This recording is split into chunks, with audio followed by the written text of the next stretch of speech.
Hello friends, welcome back to my channel. ഇന്ന് ഞാൻ വന്നിട്ടുള്ളത് വളരെ എളുപ്പത്തിൽ തയ്യാറാക്കാൻ പറ്റിയ ഒരു പാവയ്ക്കാത്തോരൻ്റെ റെസിപ്പിയുമായിട്ടാണ്. ഒട്ടും കയ്പില്ലാത്തതിന് നമുക്ക് സിമ്പിളായിട്ട് റെഡിയാക്കി എടുക്കാൻ പറ്റും. എങ്ങനെയാണെന്ന് നോക്കാം. ഇതിനു വേണ്ടി ഞാൻ ഇവിടെ ഒരു പാൻ എടുത്തിട്ടുണ്ട്. പാൻ നന്നായിട്ട് ചൂടായി വരുന്ന സമയത്ത് അതിലേക്കൊരൽപ്പം വെളിച്ചെണ്ണയാണ് ഒഴിച്ചു കൊടുക്കുന്നത്. എണ്ണ നന്നായിട്ട് ചൂടായി വന്നിട്ടുണ്ട്. നമുക്കിതിലേക്ക് ഒരു തണ്ട് കറിവേപ്പില ചേർത്ത് കൊടുക്കാം.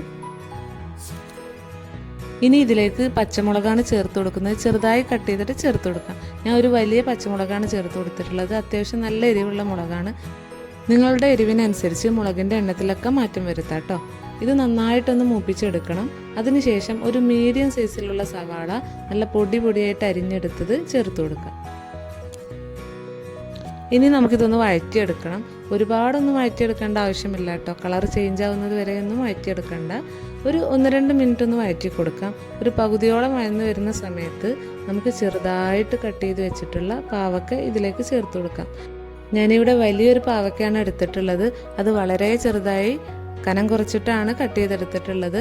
അതുപോലെ തന്നെ കട്ട് ചെയ്തെടുക്കുക.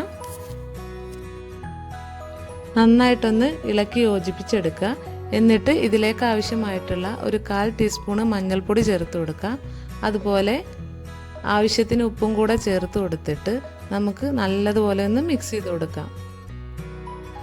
എന്നിട്ട് ലോ ഫ്ലെയിമിലിട്ട് ഇതൊന്ന് അടച്ചു വെച്ച് വേവിച്ചെടുക്കാം. ഇടയ്ക്കിടയ്ക്കൊന്ന് തുറന്നിട്ട് ഇളക്കി കൊടുക്കണം, ഇല്ലെങ്കിൽ അടിയിൽ പിടിക്കാൻ സാധ്യതയുണ്ട്. ഏകദേശം ഒരു 5 മിനിറ്റോളം കഴിയുമ്പോൾ ഒരു പകുതി വേവക്കായി വരുന്ന സമയത്ത് നമുക്കിതിലേക്ക് 1 കപ്പോളം തേങ്ങ ചിരകിയത് ചേർത്ത് കൊടുക്കണം. എന്നിട്ട് നല്ലതുപോലെ ഇളക്കി യോജിപ്പിച്ചെടുക്കുക. ഇനി വീണ്ടും അടച്ച് വെച്ച് ലോ ഫ്ലെയിമിലിട്ട് ഒരു 5 മിനിറ്റ് കൂടെ കുക്ക് ചെയ്തെടുക്കാം. നന്നായിട്ട് വേവിച്ചെടുക്കണം. ഇടയ്ക്കിടയ്ക്കൊന്ന് തുറന്ന് ഇളക്കി കൊടുക്കാൻ മറക്കരുത്. അങ്ങനെ നമ്മുടെ പാവയ്ക്കാത്തോരൻ റെഡി ആയിട്ടുണ്ട്. നന്നായിട്ട് തന്നെ വെന്ത് കിട്ടിയിട്ടുണ്ട്. നല്ല ടേസ്റ്റി ആയിട്ടുള്ള തോരനാണ്. നിങ്ങൾ ഇതുപോലെ ഒന്ന് തയ്യാറാക്കി നോക്കുക. എന്നിട്ട് ഇഷ്ടപ്പെട്ടാൽ ഫീഡ്ബാക്കൊക്കെ കമൻ്റായിട്ട് അറിയിക്കുക. നിങ്ങൾക്ക് എൻ്റെ വീഡിയോ ഇഷ്ടമായിട്ടുണ്ടെങ്കിൽ തീർച്ചയായിട്ടും ലൈക്ക് ചെയ്യുക, ഷെയർ ചെയ്യുക, സബ്സ്ക്രൈബ് ചെയ്യുക. സബ്സ്ക്രൈബ് ബട്ടൻ്റെ തൊട്ടപ്പുറത്ത് കാണുന്ന ബെല്ലൈക്കൺ പ്രസ് ചെയ്തിട്ട് അതിൽ ഓൾ എന്ന ഓപ്ഷൻ സെലക്ട് ചെയ്യുക. ഇൻഷാ അല്ലാഹ് മറ്റൊരു വീഡിയോയുമായി ഞാൻ വീണ്ടും വരും. Thank you.